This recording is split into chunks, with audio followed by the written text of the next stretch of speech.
3 aydır sokağa çıkma yasağı var Şırnak'ta. Biz de buraya geldik. Biz gidemedik başkaları gibi, böyle Mersin'de falan ev tutamadık. Buralara geldik. Okulumuzdan ayrıyız. Sınavlarımız falan hepsi bitti. Öğretmenlerimizi özledik. Arkadaşlarımızı özledik.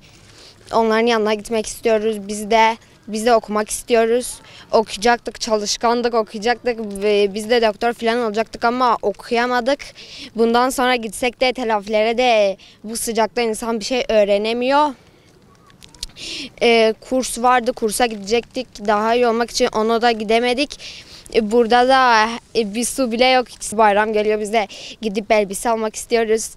Bayram şekerleri almak istiyoruz ama alamıyoruz.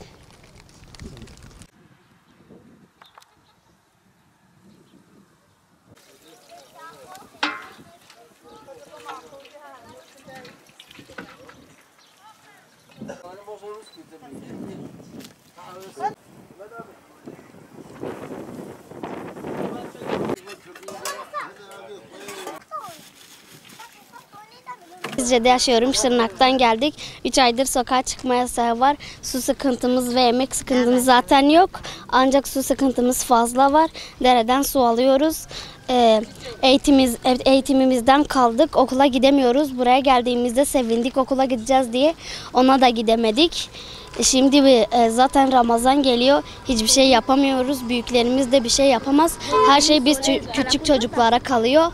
Biz de burada su sıkıntısından, zaten susuzluktan da ölebiliriz.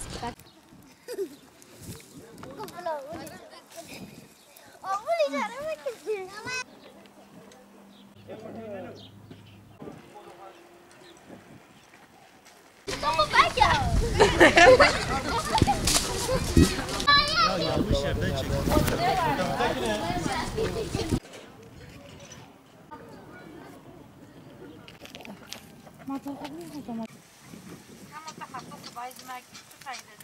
مشگشتر خودم چی شده و صاب می جنوی شده و گام شفوش صا داگه تنین مو بلی زمان به معلم خوا و کی مال و زیگو به چی مملکت خوا چی منو پرسجک